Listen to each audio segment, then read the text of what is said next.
Hey guys, what if everything you thought you knew about women in the 1800s was wrong? What if, in an era when a woman's entire identity was supposed to revolve around finding a husband, raising children, and keeping a home, thousands of American women looked at that path and said, no, thank you? What if these women didn't just quietly fade into spinsterhood, but instead built empires, led revolutions, created art that still moves us today, and forged bonds of love and companionship that defied every expectation society placed upon them? This is the story of the women who refused to marry in 19th century America, and in doing so, changed the course of history forever. The year was 1815, and in a modest clapboard house on the outskirts of Adams, Massachusetts, a girl named Susan was born into a world that had already decided her fate. Susan Brownell Anthony came into existence on February 15th of that year, the second of 8 children born to Daniel Anthony and Lucy Red. The world outside the Anthony household was one of rigid certainties. A woman was born, she grew, she married, she bore children, she kept house, and she died.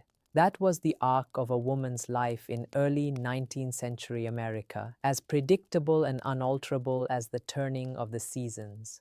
There were, of course, exceptions: women who never married because no one asked them, women widowed young, women too poor or too sickly to attract a husband. But these were considered tragic figures, objects of pity and sometimes of scorn. The word spinster, which had once simply meant a woman who spun thread, had already acquired its bitter edge. To be an unmarried woman past a certain age was to be a failure, a curiosity, a warning to other women about what happened when you didn't secure a husband in time. But Susan Anthony would grow up to become one of the most famous unmarried women in American history, and she would wear her singleness not as a mark of shame, but as a badge of honor, a deliberate choice that she defended with the same fierce eloquence she brought to every other battle she fought. She was not alone. Across 19th century America, in cities and small towns, on farms and in factories, in universities and in settlement houses, thousands of women were making the same choice. And they were doing it not because they had no other options, but because they had decided that marriage, as it existed in their time, was incompatible with the lives they wanted to live. To understand why these women made this extraordinary choice, you have to understand what marriage meant for a woman in 19th century America. It was not simply a romantic partnership or a social convention. It was a legal transformation so profound that it essentially erased a woman's independent existence. Under the doctrine of coverture, which American law had inherited from English common law, a married woman's legal identity was absorbed into that of her husband. The great English jurist William Blackstone had explained it with chilling clarity. By marriage, the husband and wife are one person in law. That is, the very being or legal existence of the woman is suspended during the marriage, or at least is incorporated and consolidated into that of the husband. This was not a metaphor. This was the literal legal reality. When a woman married, she lost the right to own property. Whatever she had brought into the marriage, money, land, possessions, became her husband's to do with as he pleased. If she earned wages, those wages belonged to her husband. If she inherited money from her family, that money belonged to her husband. She could not sign contracts. She could not sue or be sued. She could not make a will without her husband's consent. She could not keep her own earnings. In the eyes of the law, she simply ceased to exist as an independent person. But the legal erasure was only part of it. Marriage in 19th century America also meant submitting to your husband's authority in virtually every aspect of daily life. A husband had the legal right to determine where the family would live, how the children would be raised, and how the household money would be spent. He had the right to chastise his wife, a polite word for beating her. And while courts occasionally intervened in cases of extreme cruelty, the general legal principle was that what happened between a husband and wife in their own home was their own business. A wife could not refuse her husband's sexual demands. The concept of marital rape did not exist in American law. She could not divorce him except under the most extreme circumstances, and even then, the divorce laws varied wildly from state to state. In some states, adultery was the only grounds for divorce. In others, you could add desertion or extreme cruelty, but the burden of proof was on the wife, and the social stigma of divorce was devastating. And then there was motherhood. In an era before reliable birth control, marriage almost inevitably meant pregnancy, and pregnancy in the 19th century was genuinely dangerous. The maternal mortality rate in the United States in the early 1800s is estimated to have been between 1 and 1.5% per birth, which might not sound like much until you consider that the average American woman in this period gave birth to 7 children. That meant roughly a 1 in 10 chance of dying in childbirth over the course of a woman's reproductive life. And even if you survived, the physical toll of repeated pregnancies, combined with the relentless demands of caring for a large family without modern conveniences, no running water, no electricity, no washing machines, no refrigeration, could be utterly exhausting. Many women were old before their time, worn out by decades of childbearing and domestic labor. This was the bargain that marriage offered women in 19th century America. In exchange for financial security and social respectability, you gave up your legal identity, your property, your earnings, your autonomy, and quite possibly your health and your life. For most women, there was no realistic alternative. Economic opportunities for women were so limited that marriage was quite literally a survival strategy. But for a growing number of women, women who had some education, some family money, some way of supporting themselves, the bargain began to look less and less appealing. The first stirrings of this rebellion came in the 1830s and 1840s, fueled by two great social movements that were reshaping American society: abolitionism and evangelical Christianity. Both movements, for different reasons, created spaces where women could exercise their voices and their talents in ways that had previously been impossible. The abolitionist movement needed speakers, writers, organizers, and fundraisers, and it found them among the ranks of educated women who were passionate about the cause of ending slavery. Evangelical Christianity, with its emphasis on moral reform and social improvement, gave women a language and a framework for engaging with the world outside their homes. It was in the abolitionist movement that some of the most remarkable unmarried women of the century first found their voices. The Grimke sisters, Sarah and Angelina, were among the earliest and most famous. Born into a wealthy slaveholding family in Charleston, South Carolina in 1792 and 1805, respectively, both sisters came to reject slavery and eventually moved to Philadelphia, where they became Quakers and then abolitionists. Sarah Grimke, the elder sister, never married. She had received proposals. She was, by all accounts, an attractive and intelligent woman, but she had turned them all down. Part of her reluctance may have stemmed from her deep religious convictions. She felt called to a life of service that she believed would be impossible within the confines of marriage. But she also had a clear-eyed understanding of what marriage would mean for her as a legal and social matter.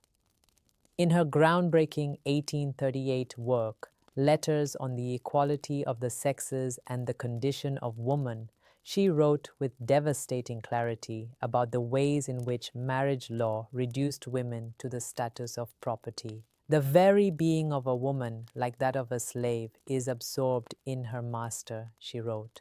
All contracts made with her, like those made with slaves by their owners, are a mere nullity. Sarah Grimke lived to be 81 years old, dying in 1873, and she never married. She lived with her sister Angelina and Angelina's husband Theodore Weld for much of her life, helping to raise their children and continuing her writing and advocacy until old age made it impossible. She was, by any measure, a woman who had lived a full and meaningful life, and she had done it outside the institution of marriage. Her sister Angelina did marry, and the contrast between their lives is instructive. Angelina Grimke married Theodore Weld in 1838, and the marriage was, by the standards of the time, an unusually egalitarian one. Weld was a committed abolitionist and a believer in women's rights, and he made genuine efforts to share domestic responsibilities with his wife. But even so, marriage and motherhood took their toll. Angelina, who had been one of the most electrifying public speakers in America, the first woman to address a state legislature, a woman who could hold audiences of thousands spellbound, essentially withdrew from public life after her marriage. The demands of running a household and raising 3 children consumed her energy and her time. She suffered from poor health, possibly related to her pregnancies, and while she continued to believe passionately in the causes she had championed, she was no longer able to fight for them with the vigor she had shown as a single woman. Sarah, meanwhile, continued to write and speak and organize. It was a pattern that would repeat itself again and again throughout the century. Women who married retreated from public life, while women who remained single were free to devote their full energies to their work. Susan B. Anthony understood this dynamic with perfect clarity. She had watched it play out among her friends and colleagues in the women's rights movement, and it had only strengthened her resolve to remain single. I never felt I could give up my life of freedom to become a man's housekeeper, she once said. When I was young, if a girl married poor, she became a housekeeper and a drudge. If she married wealthy, she became a pet and a doll. Just think, had I married at 20, I would have been a drudge or a doll for 55 years. Think of it. Anthony had received marriage proposals. She was not, as the cruel stereotype of the spinster suggested, a woman whom no man had wanted. She was intelligent, passionate, and by the accounts of those who knew her, a warm and magnetic presence. But she had looked at the institution of marriage and decided that the cost was too high. She had work to do, vital, world-changing work, and she could not do it if she was tied to a husband and a household. Her partnership with Elizabeth Cady Stanton illustrated both the power and the poignancy of her choice. Stanton was married to Henry Stanton, a journalist and abolitionist, and she was the mother of 7 children. She was also one of the most brilliant minds in the women's rights movement, a woman of extraordinary intellectual gifts who could write speeches and essays and legal arguments with dazzling skill. But she was constantly hampered by the demands of her domestic life. She could not travel freely. She could not attend meetings and conventions whenever she wanted. She was often exhausted by the relentless labor of caring for her large family. Anthony, who was free of all these encumbrances, became the movement's tireless organizer, its traveling ambassador, its logistical backbone. She went where Stanton could not go. She organized meetings that Stanton could not attend. She distributed petitions, raised money, coordinated campaigns, and kept the machinery of the movement running, while Stanton stayed home and wrote the words that Anthony would then carry out into the world. "I forged the thunderbolts," Stanton once said, "and Susan fired them." It was a partnership that produced some of the most important political achievements in American history, and it would not have been possible if Anthony had married. Anthony was not the only woman in the suffrage movement who made this choice. Many of the movement's most important figures were unmarried, and this was not a coincidence. Lucy Stone, who did marry the abolitionist Henry Blackwell in 1855, insisted on keeping her own name, an act so radical that women who followed her example were called Lucy Stoners for decades afterward. But Stone herself acknowledged the tension between marriage and activism, and her marriage, though loving, was often strained by the competing demands of domestic life and public work. Anna Howard Shaw, who would succeed Anthony as president of the National American Woman Suffrage Association, never married. Shaw, born in England in 1847 and raised on the Michigan frontier, had experienced firsthand the devastating effects of marriage on women in harsh circumstances. Her mother, left to manage a remote farm while her father was away, had suffered what we would now recognize as a severe mental health crisis, and the family had endured years of grinding poverty and hardship. Shaw herself had been determined from an early age to be self-supporting, and she had pursued an education with ferocious determination, working her way through college and then through both divinity school and medical school. She was ordained as a Methodist minister and later became a licensed physician, but she found her true calling in the suffrage movement, becoming one of its most powerful orators. She never married, and she never expressed any regret about that choice. She lived for many years with Lucy Elmina Anthony, no relation to Susan B. Anthony, a woman she described as her companion and closest friend, and their relationship, though its precise nature is debated by historians, was clearly one of deep love and mutual devotion. The question of what these women's intimate lives actually looked like is one of the most fascinating and complicated aspects of this story. In the 19th century, the boundaries between friendship and romance were drawn very differently than they are today, particularly among women.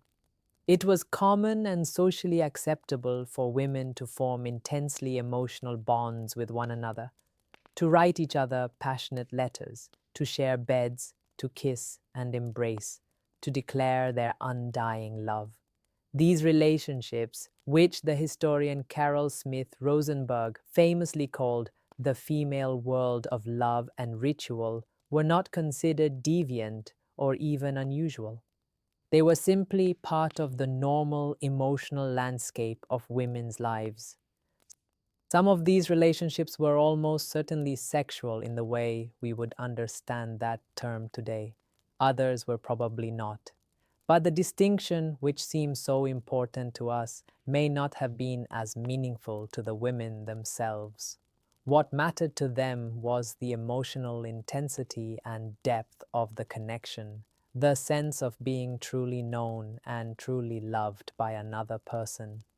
And for women who had chosen not to marry, these relationships often provided the emotional sustenance and domestic stability that marriage provided for other women. The term that historians have come to use for these relationships is Boston marriages, a phrase that originated in Henry James's 1886 novel, The Bostonians, and came to describe long-term partnerships between two women who lived together and shared their lives. Boston marriages were common among educated, financially independent women in the latter half of the 19th century, and they were generally accepted by society without much comment. Two women living together might be seen as economically practical, emotionally supportive, and entirely respectable. The idea that there might be something sexual about such arrangements seems not to have occurred to most people, or if it did, they kept their thoughts to themselves. Some of the most prominent women in 19th century America lived in Boston marriages or similar arrangements. The social reformer Jane Addams, who founded Hull House in Chicago in 1889 and went on to win the Nobel Peace Prize in 1931, lived for decades with Mary Rose Smith, a wealthy philanthropist who was her constant companion, her emotional anchor, and in every way that mattered, her life partner. Their letters to each other are tender and intimate. "I miss you dreadfully and am yours till death," Adams wrote to Smith in one letter. In another, "You must know, dear, how I long for you all the time." They traveled together, they entertained together, they shared a bedroom, and when Smith died in 1934, Adams was devastated. Frances Willard, the president of the Woman's Christian Temperance Union and one of the most famous women in America in the 1880s and 1890s, also chose not to marry. She had been briefly engaged as a young woman, but the engagement had ended. The exact circumstances are unclear, and she never seriously considered marriage again. Instead, she formed a series of intense emotional relationships with women, the most significant of which was her partnership with Anna Gordon, who served as her personal secretary and constant companion for more than 20 years. When Willard died in 1898, Gordon was at her bedside and she devoted the rest of her life to preserving Willard's legacy. But it would be a mistake to assume that all unmarried women in 19th century America were in romantic relationships with other women. Many were not. Many were simply women who had decided, for a variety of reasons, that they preferred independence to marriage. Some were deeply religious and felt called to a life of service. Some were passionate about their work and unwilling to give it up. Some had seen the unhappy marriages of their parents or friends and decided they wanted no part of it. Some had been hurt by men and had no desire to put themselves in a position of vulnerability again, and some simply enjoyed their freedom and saw no reason to surrender it. Among the most remarkable of these women were the pioneers of women's education. When the century began, the idea that women should receive the same education as men was considered absurd by most Americans. Women's brains were believed to be smaller and weaker than men's, and it was widely thought that too much intellectual exertion could damage a woman's health, particularly her reproductive capacity. Dr. Edward Clark, a professor at Harvard Medical School, published a wildly influential book in 1873 called Sex in Education, in which he argued that higher education was physically dangerous for women because the energy required for intellectual work would be diverted from their reproductive organs, leading to infertility, nervous breakdown, and possibly death. The book went through 17 printings and was cited for decades as evidence that women should not attend college. Against this backdrop of scientific misogyny, a group of extraordinary women set about creating institutions of higher learning for women that would prove once and for all that women were capable of the same intellectual achievements as men. And a striking number of these pioneers were unmarried. Mary Lyon, who founded Mount Holyoke Female Seminary in 1837, the first institution of higher education designed exclusively for women, never married. Born in 1797 in rural Massachusetts, Leon was one of 7 children, and her childhood was marked by poverty and hardship. Her father died when she was 5, and she was raised by her mother, who struggled to provide for her large family. Lyon's education was haphazard. She attended local schools when she could afford to, and she supplemented her formal schooling with voracious self-directed reading. But she was brilliant and she was determined, and by the time she was in her 20s, she had become one of the most respected female educators in New England. Lyon's vision for Mount Holyoke was revolutionary. She wanted to create a school that would provide women with the same rigorous intellectual training that men received at institutions like Yale and Harvard. She wanted the curriculum to include science, mathematics, philosophy, and ancient languages, subjects that were considered far too difficult for female minds. And she wanted the school to be affordable, so that women from modest backgrounds could attend. To achieve this last goal, she required students to share in the domestic work of running the school: cooking, cleaning, laundering, which both kept costs down and made a powerful statement about the dignity of labor. Lyon poured everything she had into Mount Holyoke. She raised the money to build it. She designed the curriculum. She recruited the faculty. She admitted the students, and she served as its president until her death in 1849 at the age of 52. She never married, and there is no evidence that she ever seriously considered it. Her life was her work, and her work was the education of women. By the time she died, Mount Holyoke had educated hundreds of young women who went on to become teachers, missionaries, doctors, scientists, and reformers. It was the model for the other women's colleges that would follow: Vassar, Wellesley, Smith, Bryn Mawr, Barnard, and its influence on American education was immeasurable.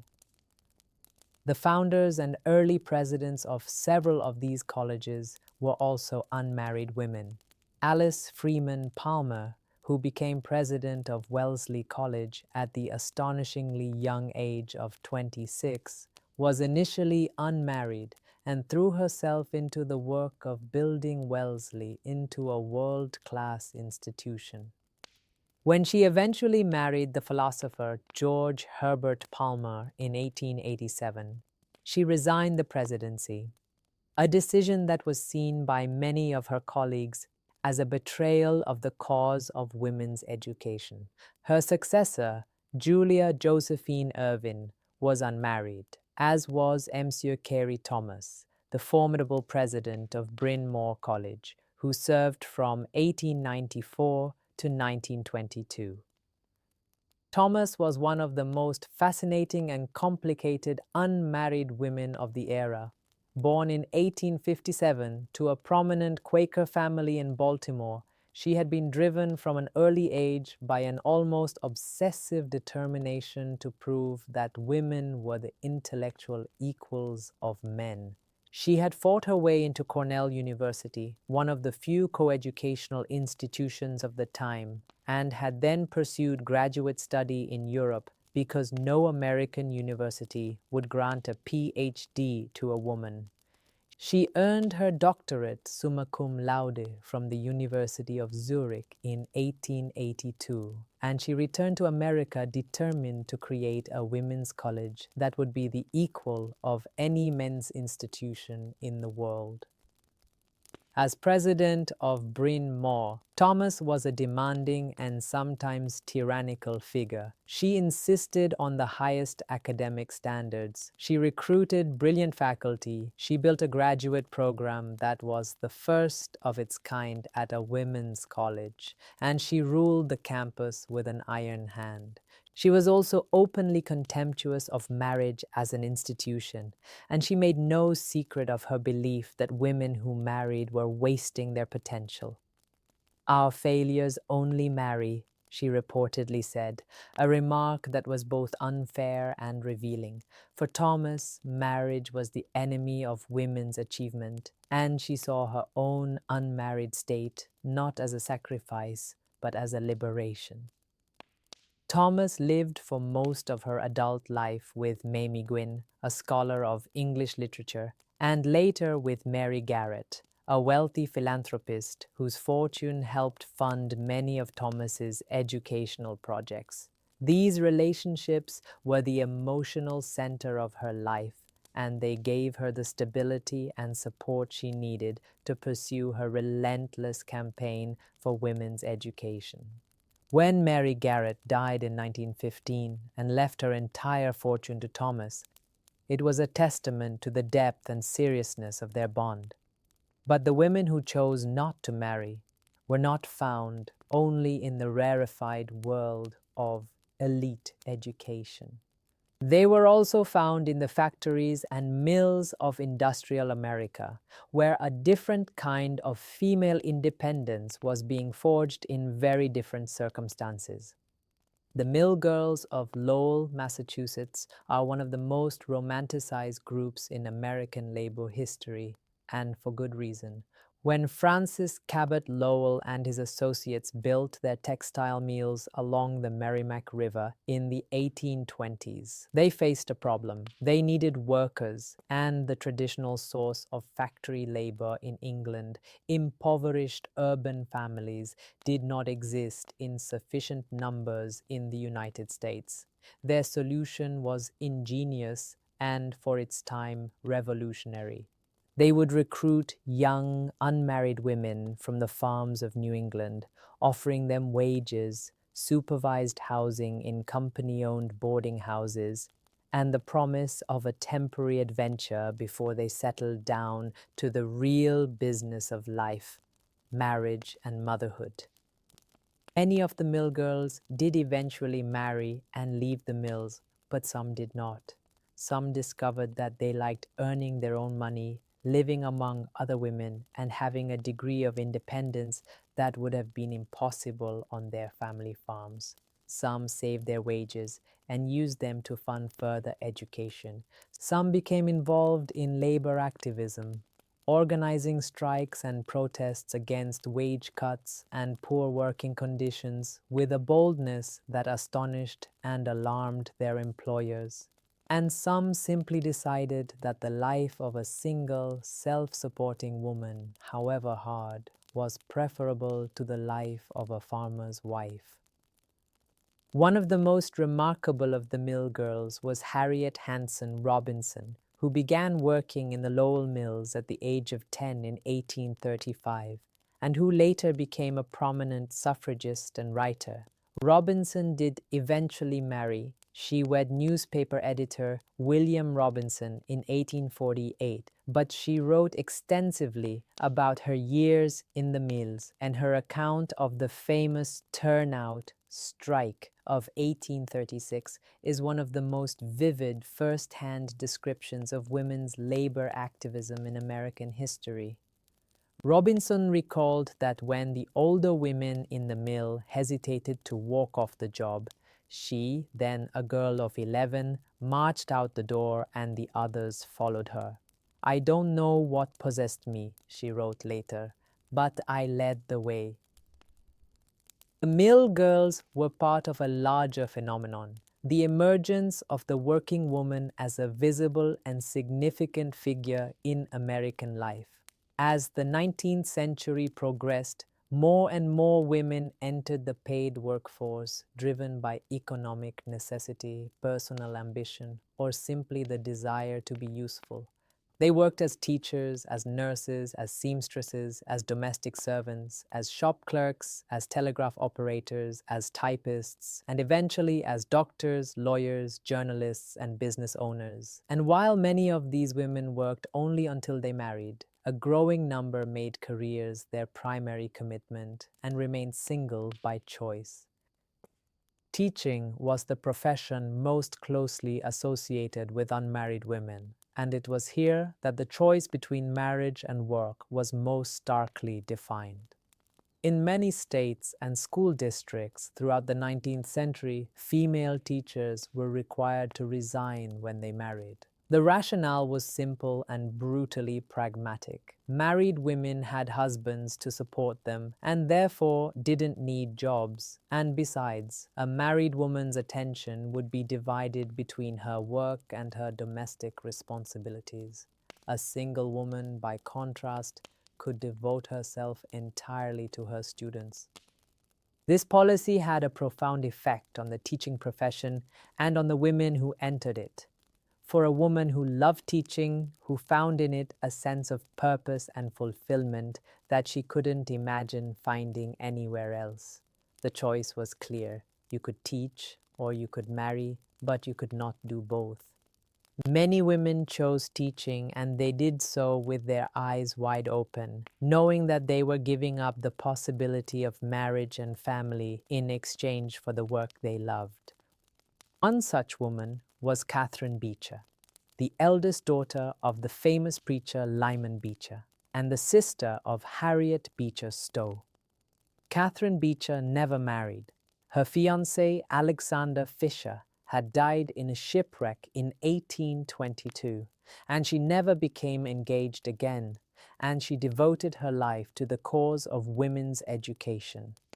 She founded the Hartford Female Seminary in 1823 and later the Western Female Institute in Cincinnati, and she wrote extensively on the subject of female education and domestic science. Her views were complex and sometimes contradictory. She believed passionately in educating women, but she also believed that women's primary sphere was the home. And she opposed women's suffrage on the grounds that women could exert more influence through moral persuasion than through the ballot box. She was, in other words, a woman who had chosen independence for herself, but was not entirely comfortable with the idea of extending that independence to all women. But Beecher's contributions to American education were enormous, and her life demonstrated something that many people in the 19th century found deeply unsettling. An unmarried woman could be happy, productive, and useful. She did not wither away. She did not go mad. She did not become the bitter, dried-up old maid of popular imagination. She lived to be 78 years old, and she filled those years with work, friendship, travel, and intellectual engagement. The question of happiness was central to the debate about unmarried women in 19th century America. The conventional wisdom held that unmarried women were inherently unhappy, that they were incomplete without a husband, that their lives lacked meaning and purpose, and that they were to be pitied rather than admired. This view was reinforced by popular culture, which was full of cruel stereotypes about old maids. They were ugly, they were mean, they were desperate, they were ridiculous. The old maid was a stock figure of fun in novels, plays, and newspapers, and the message was clear. If you didn't want to end up like that, you'd better find a husband. But the reality was far more complicated than the stereotype suggested. Many unmarried women were, in fact, quite happy. They had work they loved, friends they cherished, intellectual pursuits that excited them, and a degree of freedom that their married friends could only envy. In letters and diaries, they wrote about their lives with satisfaction, gratitude, and even joy. Emily Dickinson, who spent most of her adult life in her family's home in Amherst, Massachusetts, and who never married, wrote some of the most profound and beautiful poetry in the English language. She was reclusive, yes, and she was sometimes lonely, but she was also fiercely dedicated to her art, and she produced nearly 1,800 poems, an astonishing body of work that was almost entirely unknown during her lifetime, and that has since been recognized as one of the supreme achievements of American literature. Dickinson's decision not to marry remains one of the great mysteries of American literary biography. She was not unattractive, she was not poor, and she was not lacking in social graces. She corresponded with many people, both men and women, and her letters reveal a woman of extraordinary wit, intelligence, and emotional depth. She may have been in love with one or more people during her life. Scholars have debated the identity of the mysterious master to whom she addressed several passionate letters, and some have suggested that she was in love with her sister-in-law, Susan Gilbert Dickinson. But whatever her romantic feelings may have been, she never acted on them in any conventional way. She stayed in her father's house, she wrote her poems, and she lived on her own terms. "I am nobody, who are you?" she wrote in one of her most famous poems. "Are you nobody, too? Then there's a pair of us. Don't tell. They'd advertise. You know." There is something both defiant and wistful in these lines, a celebration of obscurity that is also an acknowledgement of loneliness. Dickinson knew what she was giving up by choosing the life she chose, and she made the choice anyway. Louisa May Alcott was another literary giant who never married, and her reasons were more explicit than Dickinson's. Born in 1832 in Germantown, Pennsylvania, Alcott grew up in a family that was intellectually brilliant and financially disastrous. Her father, Bronson Alcott, was a visionary educator and transcendentalist philosopher who was utterly incapable of earning a living. The family was perpetually broke, moving from one rented house to another, depending on the charity of friends, and it fell to Louisa, the second of four daughters, to become the family's primary breadwinner.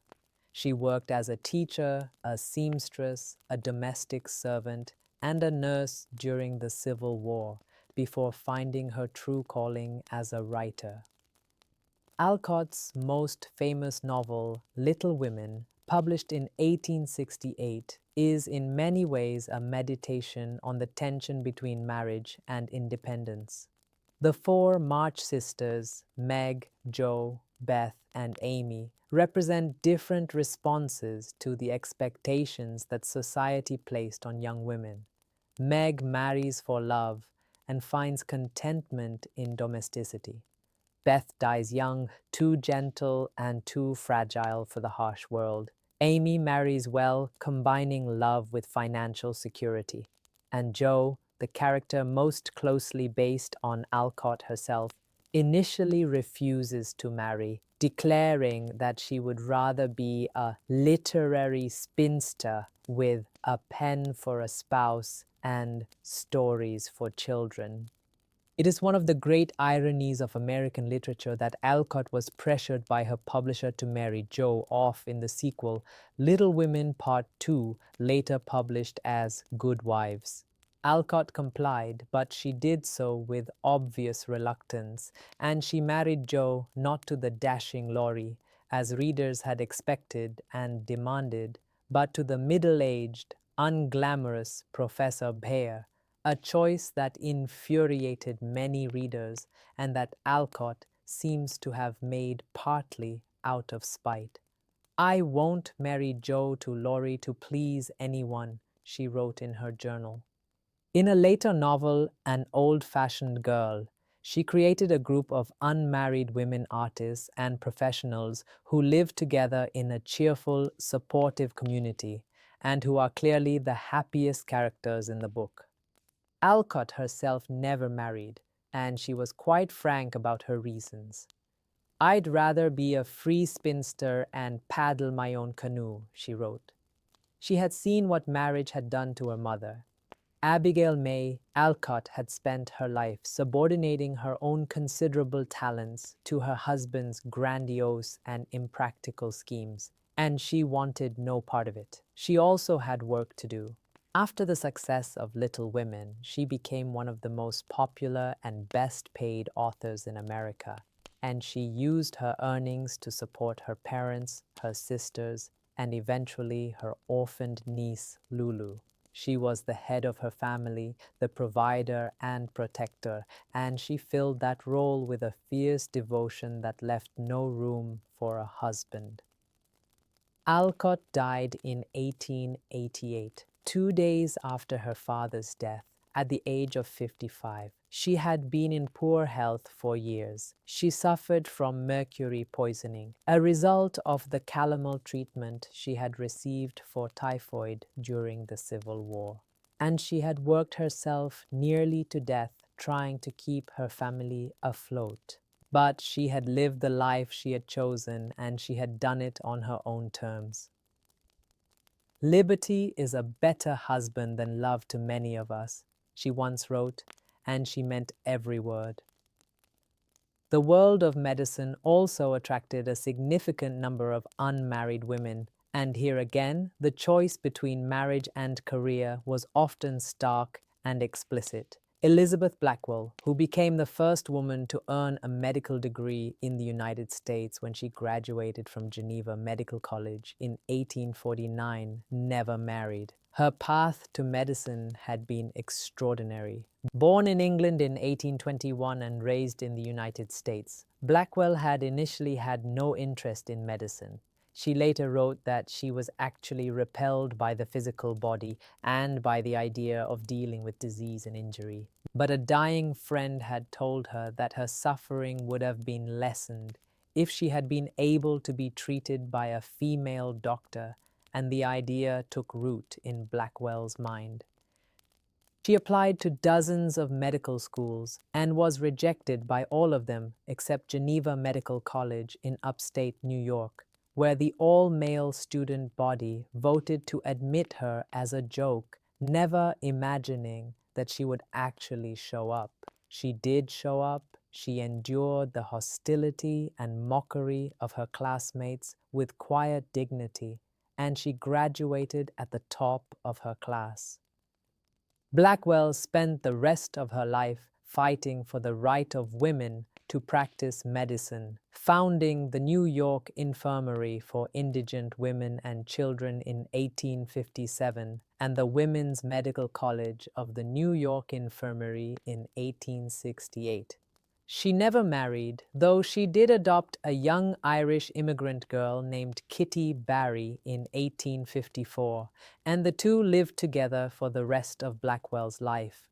Blackwell's decision not to marry was partly practical. She knew that marriage would make it impossible for her to continue her medical career, and partly principled. She believed that women should be free to choose their own paths in life, and she had no patience with the idea that marriage was the only acceptable destiny for a woman. Her younger sister, Emily Blackwell, also became a doctor. She earned her medical degree from Western Reserve University in 1854, and she also never married. Emily was quieter and less famous than Elizabeth, but she was arguably the better physician, and she ran the New York Infirmary with skill and dedication for decades. She lived for 30 years with Dr. Elizabeth Cusher, another female physician, in a relationship that was, by every measure, a Boston marriage. The Blackwell sisters were not the only unmarried women who made their mark in medicine. Mary Putnam Jacobi, who is often considered the most accomplished female physician of the 19th century, was an exception. She married Dr. Abraham Jacobi in 1873 and managed to combine marriage with an extraordinarily productive medical career. But many of her contemporaries did not marry. Dr. Mary Walker, who served as a surgeon during the Civil War and became the only woman ever to receive the Medal of Honor, married but later divorced and never remarried. Dr. Marie Zakrzewska, a pioneering physician and hospital administrator, never married. Dr. Emily Dunning Barringer, the first woman to serve as an ambulance surgeon in New York City, married relatively late in life after establishing her career. The pattern was clear. For women who wanted to practice medicine in the 19th century, marriage was at best an impediment and at worst an impossibility. The field of social work, or social reform, as it was more commonly called in the 19th century, was another arena where unmarried women made extraordinary contributions, and no institution embodied this phenomenon more completely than Hull House, the settlement house that Jane Addams founded on the west side of Chicago in 1889. Addams is one of the most important figures in American history, and her story is inseparable from her decision not to marry. Born in 1860 in Cedarville, Illinois, she was the daughter of a prosperous miller and state senator. She graduated from Rockford Female Seminary in 1881, one of the first women to earn a bachelor's degree from the institution, and then spent several years in a state of aimless depression, unsure of what to do with her life. She briefly attended medical school but dropped out due to health problems. She traveled to Europe. She read voraciously. She searched for meaning and purpose, and she could not find it. The turning point came during her second trip to Europe in 1887 to 88, when she visited Toynbee Hall, a settlement house in London's East End, where university-educated men lived and worked among the poor, providing education, social services, and a sense of community. Addams was electrified. This was what she had been looking for, a way to use her education and her privilege for the benefit of others, a way to live a meaningful life without submitting to the constraints of marriage and conventional domesticity. She returned to Chicago and, with her college friend Ellen Gates Starr, rented a large, dilapidated mansion on Halsted Street in one of the city's poorest immigrant neighborhoods. They called it Hull House after its original owner, and they opened its doors to the community. At first, they offered simple things: a kindergarten, an art gallery, a reading room, classes in English, and cooking and sewing. But Hull House quickly grew into something much more ambitious. Within a few years, it was offering college-level courses, hosting lectures by some of the most prominent intellectuals in the country, providing childcare for working mothers, operating a public kitchen and a coffee house, sponsoring a theater company and a music school, and conducting groundbreaking research on poverty, labor conditions, and public health. Hull House became the model for the settlement house movement, which eventually included more than 400 similar institutions across the United States. But what made Hull House unique was not just its programs. It was the community of women who lived and worked there. Addams attracted a remarkable group of talented, idealistic, mostly unmarried women who made Hull House their home and their life's work. Florence Kelley, who became one of the country's leading advocates for labor reform and consumer protection, lived at Hull House for years. Julia Lathrop, who would later become the first head of the United States Children's Bureau, was a Hull House resident. Alice Hamilton, who pioneered the field of occupational health and became the first woman appointed to the faculty of Harvard University, spent years at Hull House conducting research on industrial diseases. These women formed a community that was, in many ways, an alternative to the traditional family. They lived together, they ate together, they supported each other through illness and crisis and disappointment, and they drew strength from one another's company. They were not married, but they were not alone. They had created a new kind of domestic arrangement, one that was based not on the legal and economic dependencies of marriage, but on shared purpose, mutual respect, and genuine affection.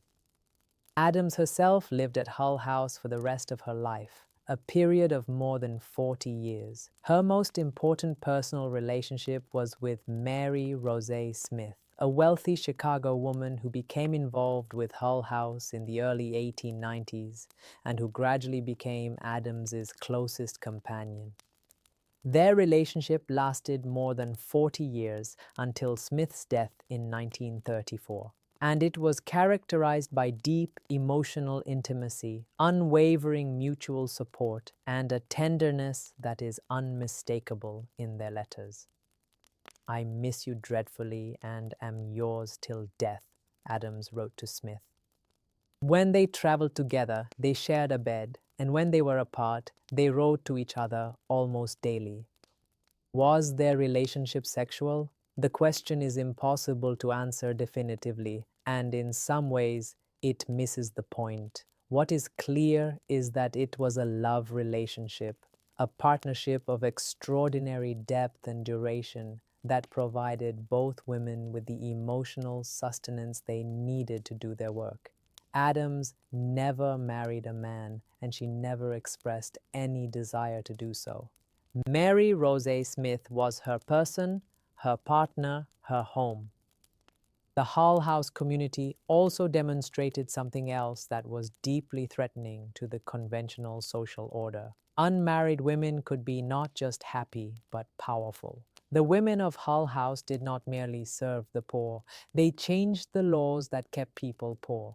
Florence Kelly's research on sweatshop labor led directly to the passage of Illinois' first factory inspection law in 1893. Julia Lathrop's work on juvenile justice helped create the nation's first juvenile court. Alice Hamilton's investigations of industrial toxins led to groundbreaking workplace safety regulations.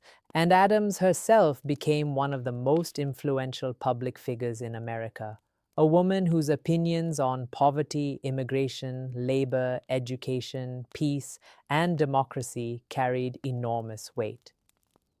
In 1931, Adams became the first American woman to win the Nobel Peace Prize, an honor that recognized not just her work at Hull House, but her tireless advocacy for international peace during and after World War I.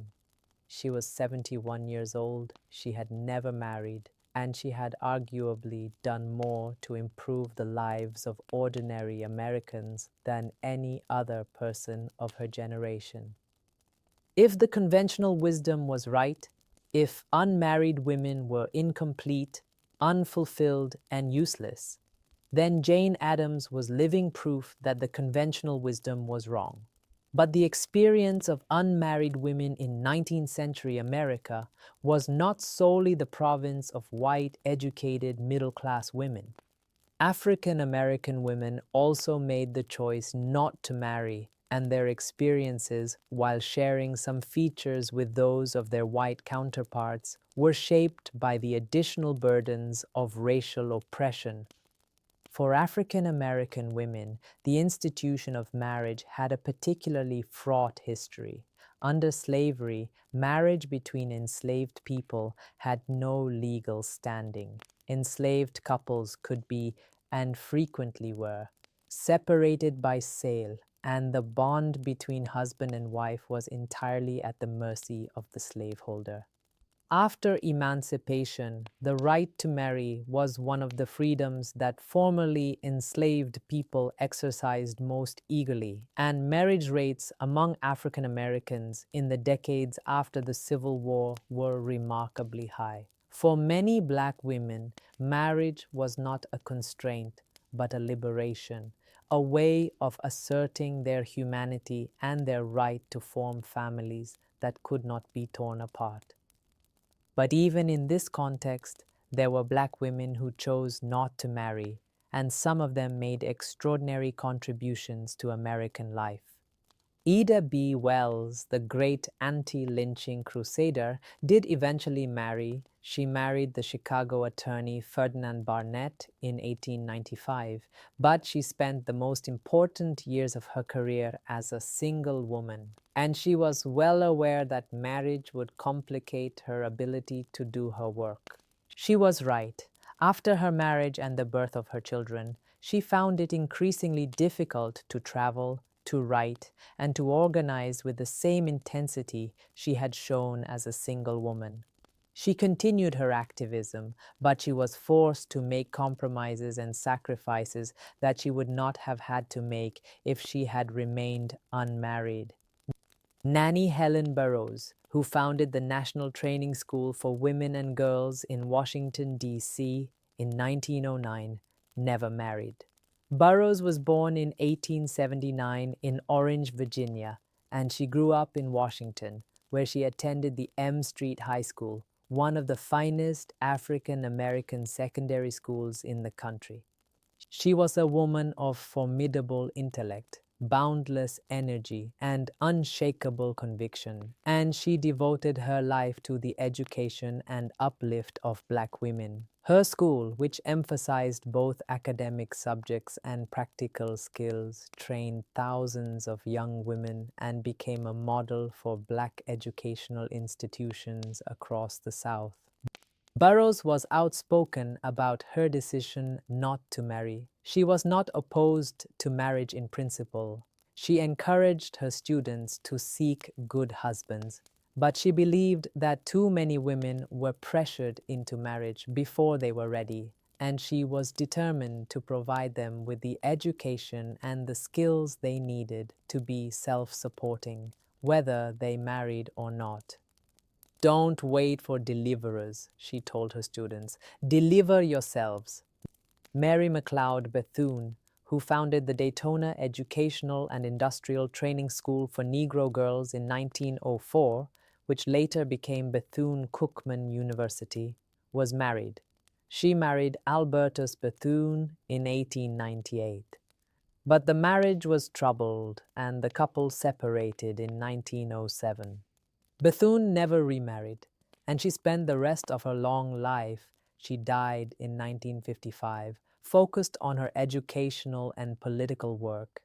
She became one of the most powerful African American leaders in the country, serving as an advisor to President Franklin D. Roosevelt and founding the National Council of Negro Women.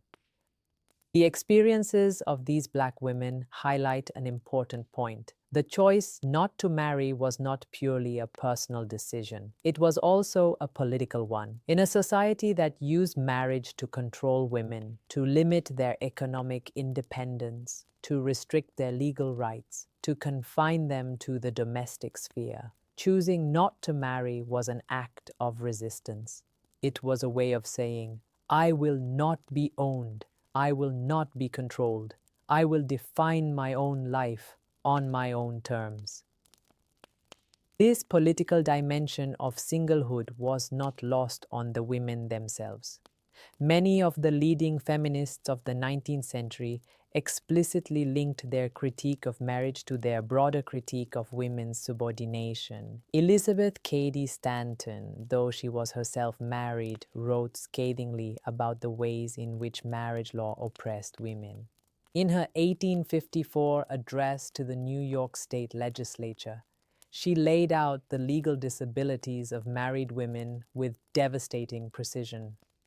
The wife who inherits no property holds about the same legal position that does the slave on the southern plantation. She can own nothing, sell nothing. She has no right even to the wages she earns. Her person, her time, her services are the property of another. Victoria Woodhull, the radical reformer and first woman to run for President of the United States, in 1872, went even further. She advocated for free love, not in the sense of sexual promiscuity as her enemies charged, but in the sense that romantic relationships should be based on love and mutual consent rather than on legal compulsion. I have an inalienable, constitutional, and natural right to love whom I may, to love as long or as short a period as I can, she declared in a famous speech in 1871.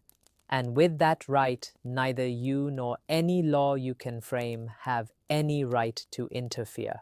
Woodhull was married, multiple times in fact, but her vision of romantic freedom resonated with many women who had chosen to remain single rather than submit to the constraints of conventional marriage. The legal landscape began to shift in the second half of the century as the Married Women's Property Acts gradually dismantled some of the worst features of coverture. New York passed the first significant Married Women's Property Act in 1848, and other states followed over the next several decades. These laws gave married women the right to own property, to keep their own earnings, and to enter into contracts, rights that had previously been reserved for single women and men. By the end of the century, most states had enacted some form of married women's property legislation, and the legal position of married women had improved significantly, though it was still far from equal. The passage of these laws did not eliminate the tension between marriage and independence. Even with property rights, married women still faced enormous pressure to conform to the ideal of the domestic wife and mother. The culture of separate spheres, the idea that men belonged in the public world of work and politics, while women belonged in the private world of home and family, was deeply entrenched, and it would not be seriously challenged until the 20th century. In the meantime, the women who chose not to marry continued to live their lives, do their work, and push the boundaries of what was possible for women in America. And their numbers were growing. Census data from the late 19th century shows that the percentage of women who never married was increasing, particularly among educated women. By 1900, roughly 10% of American women over the age of 45 had never married, a figure that was high by historical standards. Among college-educated women, the rate was much higher. Studies of graduates of women's colleges showed that between 40 and 60% remained unmarried, compared to about 10% of the general female population. This disparity provoked a fierce backlash from critics who blamed women's education for the declining marriage rate and warned of race suicide, the fear that educated native-born white women were failing to reproduce at a rate sufficient to maintain the dominance of the white race. President Theodore Roosevelt was among the most vocal proponents of this view. In a 1905 speech, he declared that the woman who deliberately avoids marriage and has a heart so cold as to know no passion and a brain so shallow and selfish as to dislike having children is in effect a criminal against the race. It was a stunningly harsh condemnation, and it was directed squarely at the educated, independent women who had chosen careers over marriage. Roosevelt's words reflected a deep anxiety about the changing role of women in American society, an anxiety that would only intensify as the 20th century progressed. But the women he was attacking were not deterred. They had built lives of purpose and meaning. They had created institutions and communities and bodies of work that would outlast any criticism, and they were not about to apologize for their choices. They had proven through their lives and their work that a woman did not need a husband to be whole, to be happy, or to be useful. They had challenged one of the most fundamental assumptions of their society, the assumption that marriage was the natural and necessary destiny of every woman, and they had won. Let us look more closely at some of the lesser-known but equally fascinating women who made this choice, women whose stories have been largely forgotten but whose lives were no less remarkable. Clara Barton, the founder of the American Red Cross, never married. Born on Christmas Day in 1821 in Oxford, Massachusetts, Barton was the youngest of five children and was raised in a household that was, by the standards of the time, unusually progressive. Her father, a farmer and local politician, encouraged her education and her independence, and her older siblings served as her first teachers. She was shy and sensitive as a child, but she possessed an inner core of steel that would serve her well throughout her extraordinary life. Barton began her career as a teacher, working in Massachusetts public schools for more than a decade. She was good at it, her students loved her, and she had a gift for reaching even the most difficult children. But she was frustrated by the low pay and the limited opportunities available to female teachers. In 1854, she moved to Washington, D.C., and took a job as a clerk in the United States Patent Office, becoming one of the first women to hold a regular federal government appointment. When the Civil War began in 1861, Barton threw herself into relief work with a passion that bordered on obsession. She collected supplies, organized volunteers, and eventually made her way to the front lines, where she tended wounded soldiers under fire. She was present at some of the bloodiest battles of the war, Antietam, Fredericksburg, the Wilderness, and she earned the nickname the Angel of the Battlefield for her tireless and fearless work.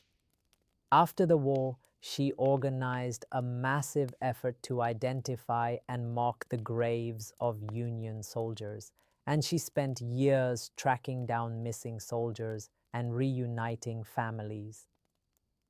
In 1881, Barton founded the American Red Cross, modeled on the International Red Cross that had been established in Switzerland in 1863. She served as its president for more than 20 years, and she personally directed the organization's relief efforts during some of the worst disasters of the late 19th century, including the Johnstown flood of 1889 and the Galveston hurricane of 1900. She was in her 70s and 80s during these disasters, and she worked with the same fierce energy she had shown as a young woman on the battlefields of the Civil War. Barton never married, and she was characteristically direct about her reasons. She had had romantic attachments. There is evidence that she was involved in a relationship with a married man during the war years, but she had never found a man who was willing to accept her on her own terms as a partner and an equal rather than as a subordinate. "I may sometimes be willing to teach for nothing," she once said, "but if paid at all, I shall never do a man's work for less than a man's pay." The same principle applied to her personal life. She would not accept a relationship that diminished her or constrained her freedom. Barton lived to be 90 years old, dying in 1912, and she remained active and engaged almost until the end. Her life was a testament to the possibility of living a full, rich, and consequential life outside the bounds of marriage. And it was also a testament to the incredible resilience and determination that such a life required. Barton had faced down Confederate bullets, flooded rivers, bureaucratic incompetence, and the relentless criticism of those who believed that a woman's place was in the home, and she had emerged triumphant from every battle. Dorothea Dix was another unmarried woman whose impact on American society was enormous.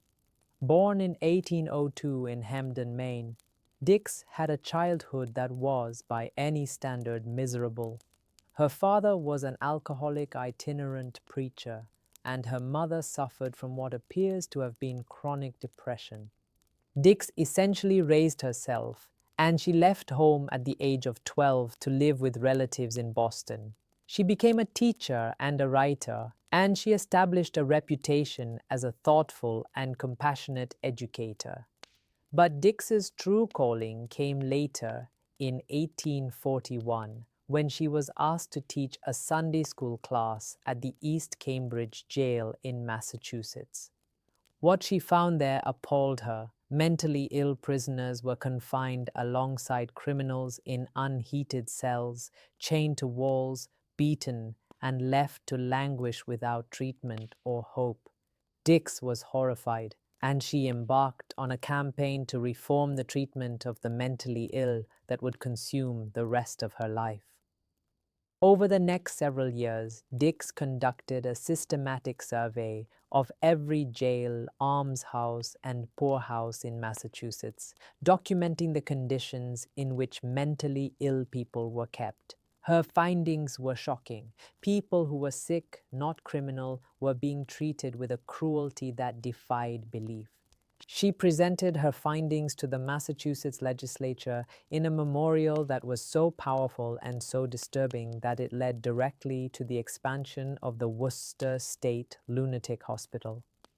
But Dix was just getting started. Over the next 40 years, she traveled throughout the United States and eventually to Europe, inspecting institutions, gathering evidence, and lobbying legislatures to establish state-funded hospitals for the mentally ill. Her efforts were extraordinarily successful. She is credited with the founding or expansion of more than 30 mental health institutions in the United States and several more in Europe. She also served as the superintendent of Army nurses during the Civil War, a grueling job that required her to recruit, train, and manage thousands of female nurses in an army that was deeply hostile to the idea of women in military hospitals. Dix never married, and the reasons are not hard to discern. She was a woman with a mission that required her to travel constantly, to confront powerful men, to endure criticism and opposition, and to devote every ounce of her energy to a cause that she believed was a matter of basic human decency. Marriage would have made all of this impossible. A husband would have expected her to stay home, to manage a household, to bear and raise children. She could not have done what she did if she had been tied to a husband and a family.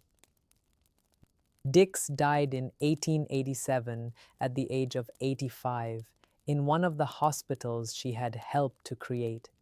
She had lived a life of extraordinary purpose and impact, and she had done it entirely on her own, without the support or the constraint of a husband.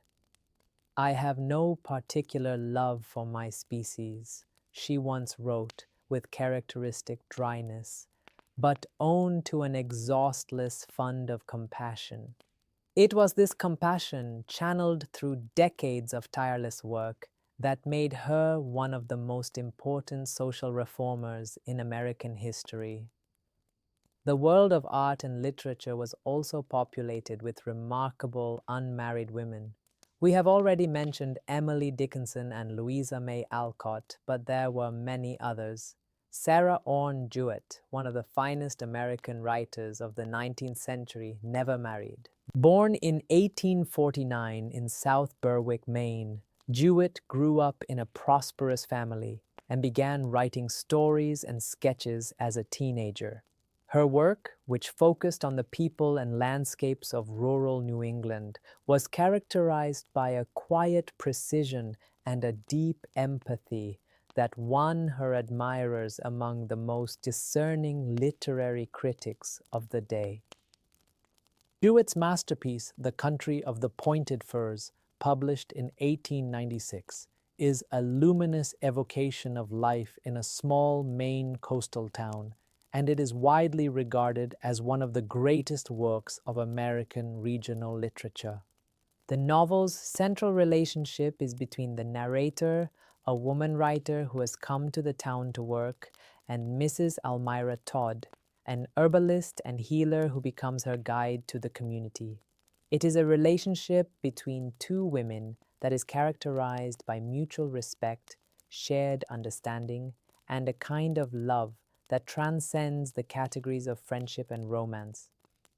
Jewett herself lived in a long-term partnership with Annie Adams Fields, the widow of the publisher James T. Fields.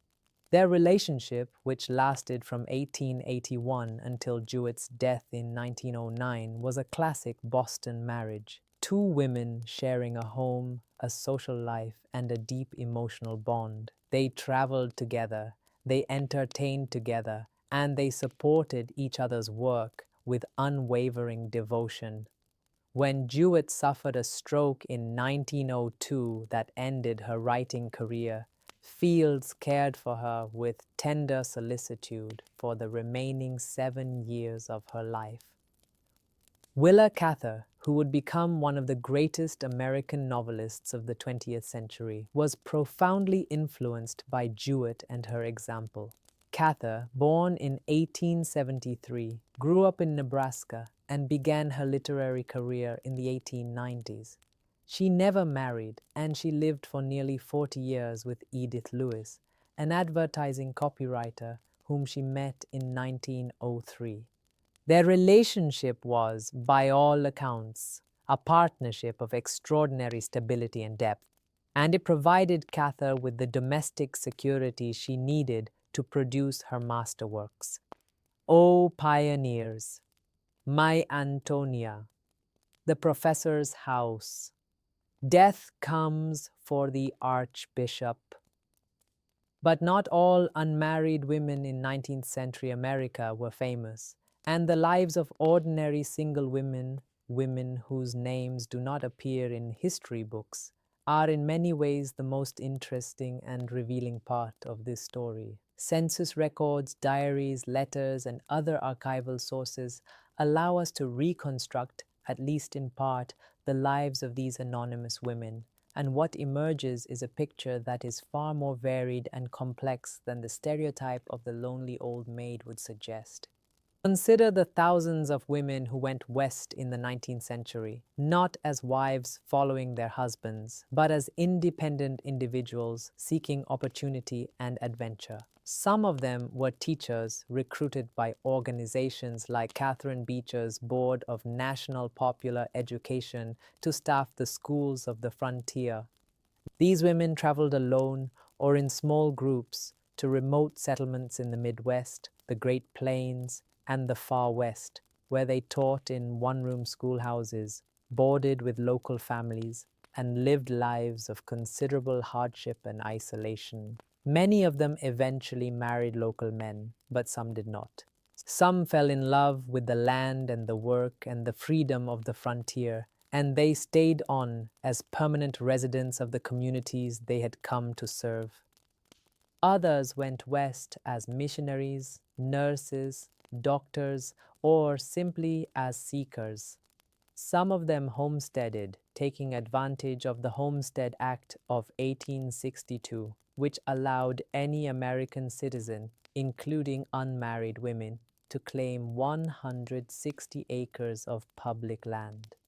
The number of women who homesteaded on their own in the late 19th and early 20th centuries is difficult to determine with precision, but historians estimate that women made up between 5 and 15% of all homestead claimants in various regions of the West.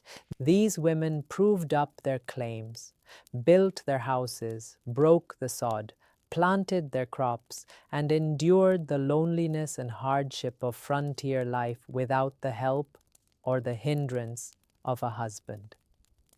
Some of these women homesteaders were widows or divorcees, but many were never married women who saw in the open spaces of the West an opportunity to build lives of independence that would have been impossible in the more settled and more socially restrictive East. Their stories, preserved in land office records, letters, and occasional memoirs, are among the most inspiring in American history. These were women who broke every rule and defied every expectation, and they did it not with grand speeches or political manifestos, but with the quiet daily labor of building a life from scratch on the unforgiving prairie. The religious life was another path that attracted unmarried women, though in America, Unlike in Catholic Europe, there was no established tradition of female monasticism outside the Catholic Church. Protestant women who felt called to a life of religious service had to create their own institutions, and many of them did so with remarkable creativity and determination. The deaconess movement, which emerged in the 1880s and 1890s, was one such institution. Modeled on similar movements in Germany and Scandinavia, the deaconess movement offered unmarried Protestant women the opportunity to devote their lives to religious service, nursing the sick, caring for the poor, teaching the young, within a structured community that provided housing, support, and a sense of purpose. Deaconess houses were established by Methodist, Lutheran, Episcopal, and other Protestant denominations, and they attracted hundreds of women who wanted to serve God and their communities without entering into marriage. Catholic women, of course, had the option of entering religious orders, and the 19th century saw a dramatic expansion of women's religious communities in the United States. Nuns staffed schools, hospitals, and orphanages across the country, and they played an indispensable role in the development of American social infrastructure. For many Catholic women, the convent offered not just a spiritual calling, but a practical alternative to marriage, a way of living a meaningful and productive life outside the domestic sphere. The irony was not lost on contemporary observers. In a society that was deeply suspicious of Catholicism, the Catholic Church actually offered women more options for independent living than most Protestant denominations did. Mother Cabrini, Francesca Xavier Cabrini, was one of the most remarkable of these Catholic religious women.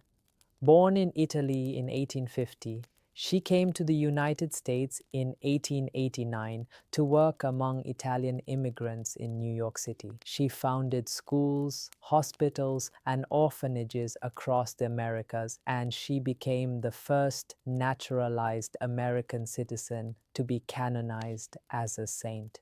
She never married. She had taken vows of celibacy as a young woman, and she devoted her life entirely to her work. She was, in many ways, the Catholic counterpart of Jane Addams, a woman who had channeled her enormous energy and talent into building institutions that served the most vulnerable members of society. But religious life was not the only option for women who wanted to live in community with other women outside the bounds of marriage.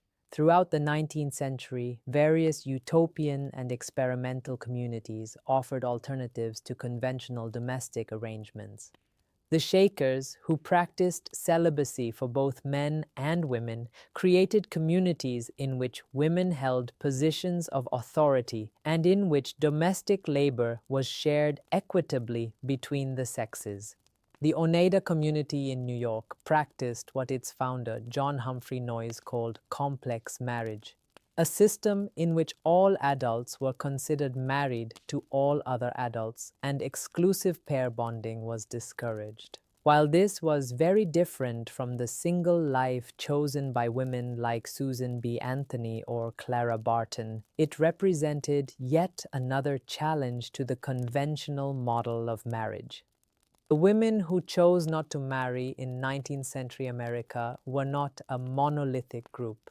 They came from different backgrounds, they held different beliefs, they had different reasons for their choices, and they lived very different lives. Some were wealthy and some were poor, some were famous and some were obscure, some were white and some were black, some were straight and some were gay, though these categories would not have been meaningful to them in the way they are to us today. What they shared was a refusal to accept the idea that marriage was the only path to a meaningful life, and the courage to live by that refusal in a society that was often hostile to their choice.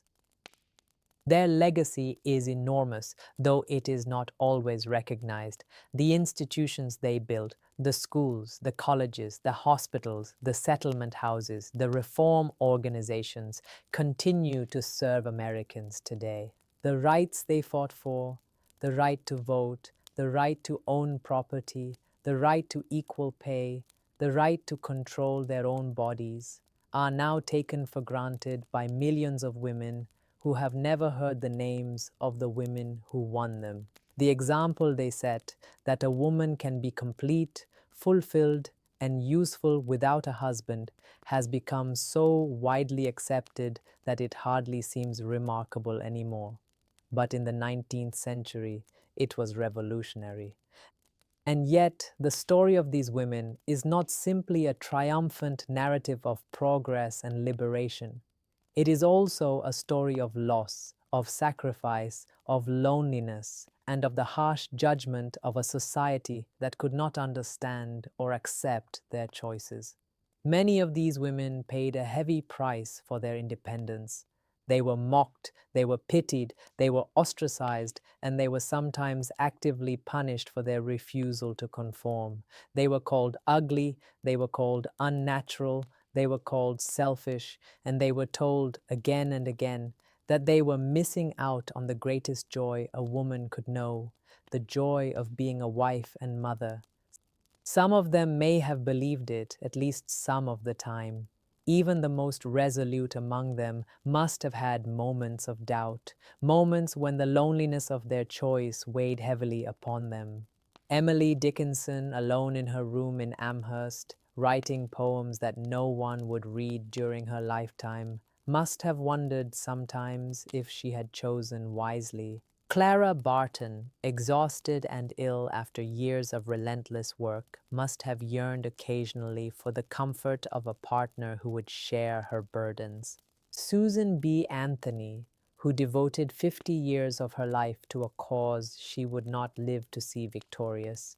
Women's suffrage was not achieved until 1920, 14 years after her death, must have questioned in her darkest moments whether it had all been worth it.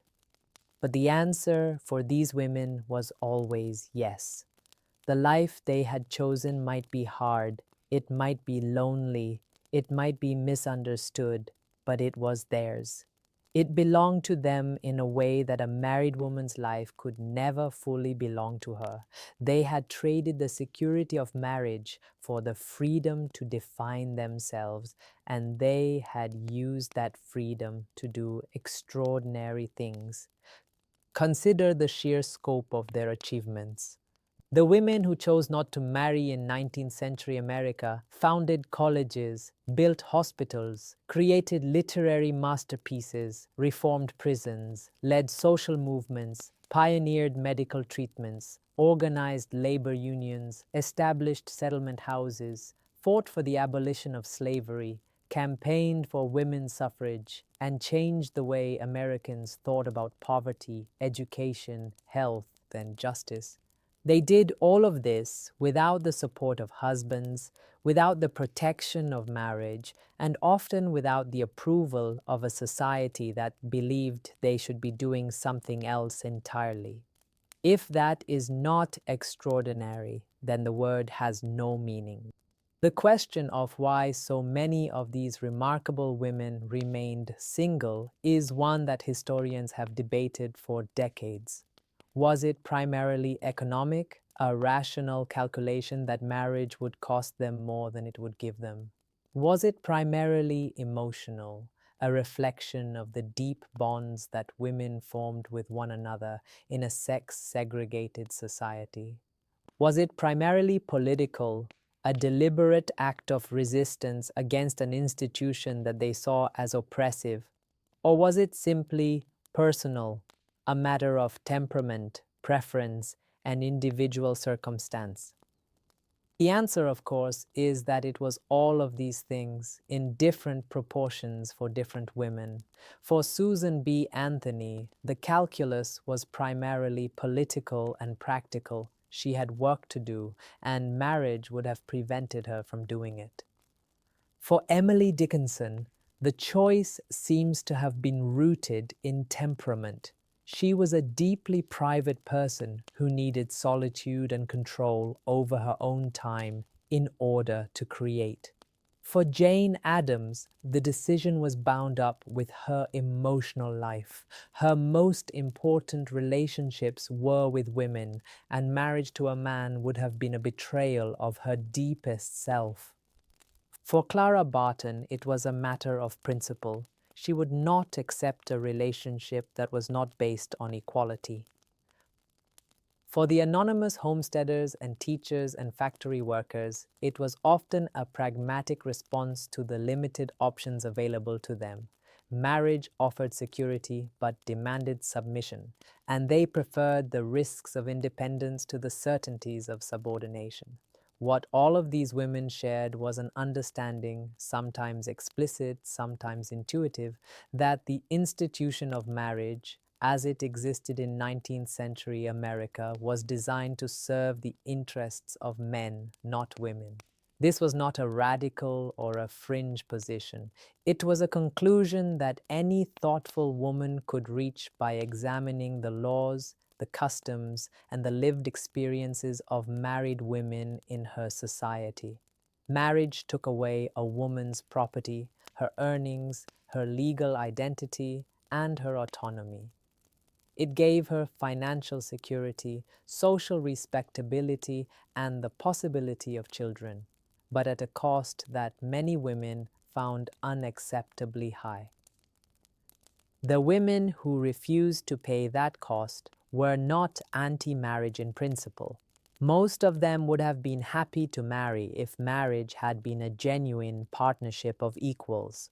What they objected to was the specific, historically contingent form of marriage that existed in their time, a form that was rooted in centuries of patriarchal law and custom, and that treated women as the property of their husbands. Their refusal to participate in this institution was not a rejection of love or companionship, or even of men as individuals. It was a rejection of a system that they believed was unjust, and their rejection of it was one of the most powerful forces for change in American history. Because it was the example of these women, their lives, their work, their achievements, their obvious happiness and fulfillment, that gradually eroded the idea that marriage was the only acceptable destiny for a woman. Every school that Mary Lyon founded, every battle that Clara Barton tended, every speech that Susan B. Anthony delivered, every poem that Emily Dickinson wrote, every reform that Jane Addams championed, was a living argument against the proposition that women needed husbands to be whole. And as these arguments accumulated year after year, decade after decade, they changed the way Americans thought about women, about marriage, and about the meaning of a good life. By the end of the 19th century, the landscape had shifted dramatically. The legal disabilities of married women had been significantly reduced. Women were attending college in growing numbers. They were entering the professions. They were voting in several states, though national women's suffrage would not come until 1920. And while the stigma of spinsterhood had not entirely disappeared, it had lost much of its sting. An unmarried woman was no longer automatically an object of pity or contempt. She might be a doctor, a lawyer, a professor, a journalist, a social worker, a business owner. She might be living a life of purpose and fulfillment. She might be, and here was the truly revolutionary idea, happy. This transformation did not happen by accident. It happened because thousands of women, over the course of a century, had the courage to choose a different path and to walk that path with dignity, determination, and grace. They did not know, most of them, that they were making history. They were simply living their lives, doing their work, loving the people they loved. and refusing to be defined by an institution they believed was incompatible with their deepest values and highest aspirations. Their stories deserve to be remembered, not just as footnotes in the history of feminism, but as central chapters in the story of America itself. Because the America that emerged from the 19th century, an America that was more democratic, more just, more inclusive, and more open to the talents and contributions of all its citizens, was, in no small measure, the creation of the women who chose a life without marriage. And their legacy continues to resonate today.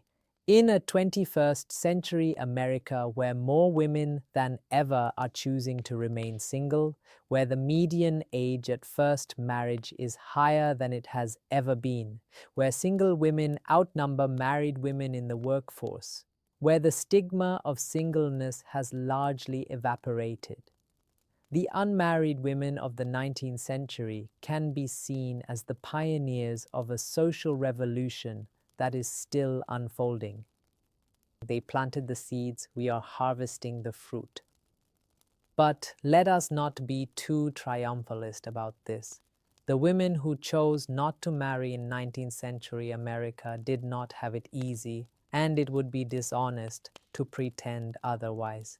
They faced real hardships, economic insecurity, social isolation, the grinding difficulty of making your way in a world that was designed for married couples, the loneliness of growing old without a partner or children to care for you. Some of them suffered from depression, from physical illness, from the accumulated toll of years of overwork and self-denial. Some of them died alone in poverty, their contributions forgotten by a society that had never fully appreciated them. Even the most famous and successful among them knew moments of doubt and despair. Susan B. Anthony, who had devoted her life to the cause of women's suffrage, died in 1906 without seeing the 19th Amendment ratified. Her last public words were, "Failure is impossible." But she must have known in her private moments that failure was not only possible, but likely. She had been fighting for more than 50 years, and the goal she had dedicated her life to was still out of reach. Jane Addams, who had been celebrated as the most useful woman in America and the greatest woman in the world, spent the last years of her life in declining health, plagued by heart disease and exhausted by decades of relentless work. She died in 1935, 3 days after being diagnosed with cancer. She was 74 years old, and she had spent more than 40 of those years living and working at Hull House. She had never married, she had no children, and her partner, Mary Rosé Smith, had died the year before.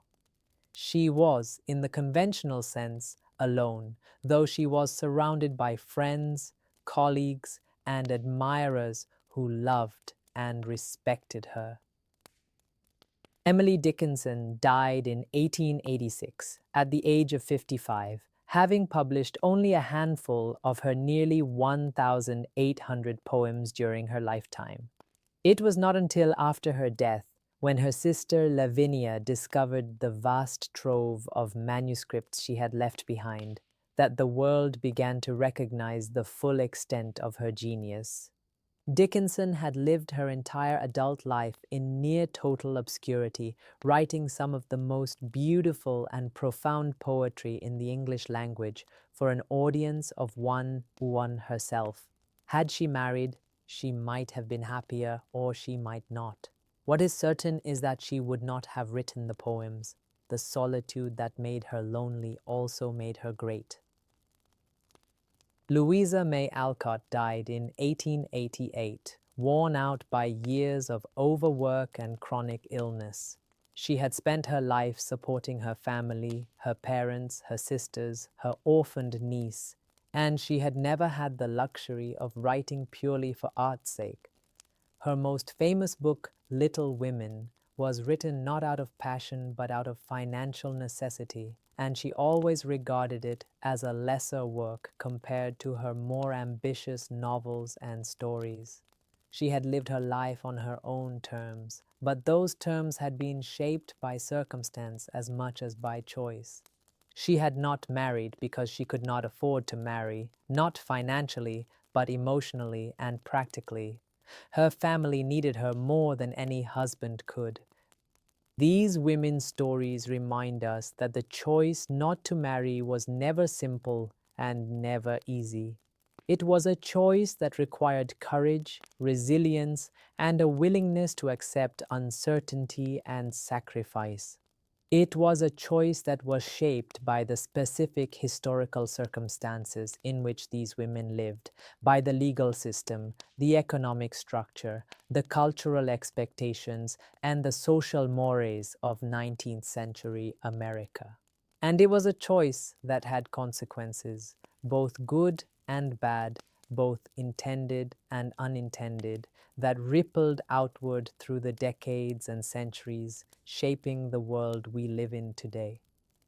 The women's rights movement of the 19th century, which owed so much to the efforts of unmarried women, ultimately achieved its most important goal, women's suffrage, in 1920 with the ratification of the 19th Amendment. But the broader struggle for women's equality, for equal pay, equal rights, equal representation, and equal respect continued long after, and it continues today. The unmarried women of the 19th century did not finish the work. They started it. And they started it by doing something that seems, in retrospect, both simple and profound. They refused to accept the idea that a woman's worth was measured by her marital status. Today, when a woman chooses not to marry, she does so in a world that is immeasurably different from the one that Susan B. Anthony and her contemporaries inhabited. She has legal rights that they could only dream of. She has economic opportunities that they fought to create. She has access to education, to healthcare, to birth control, and to a social safety net that, however imperfect, provides a cushion against the worst consequences of being unattached in an uncertain world. She lives in a culture that, while still far from perfect in its treatment of single women, is vastly more tolerant and accepting than the culture of the 19th century. But the fundamental choice remains the same: to live your life on your own terms, regardless of what society expects of you. And the women who first made that choice, in the teeth of enormous opposition and at great personal cost, deserve to be honored and remembered. They were not perfect. Some of them were difficult, prickly, self-righteous, and judgmental. Some of them held views on race, class, and religion that we would find deeply troubling today.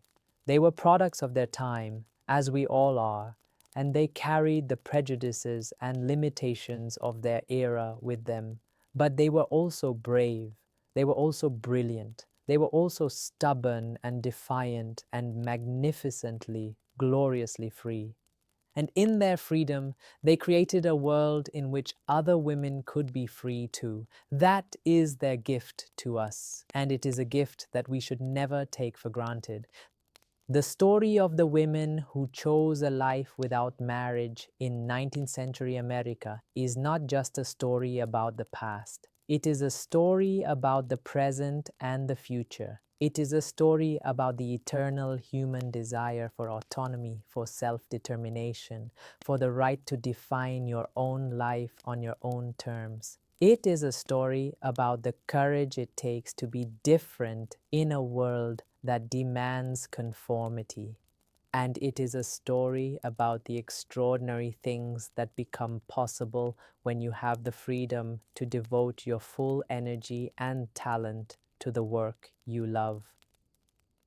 These women, these brilliant, difficult, extraordinary women, showed us what was possible. They showed us that a woman could be whole without a husband, fulfilled without children, and powerful without the protection of a man. They showed us that the boundaries society draws around women's lives are not fixed and immutable, but are human creations that can be challenged and changed. And they showed us that the greatest adventures are not always the ones that take you to faraway places, but sometimes the ones that take you deep inside yourself to the place where your truest self resides. They paddled their own canoes, and in doing so, they changed the course of the river.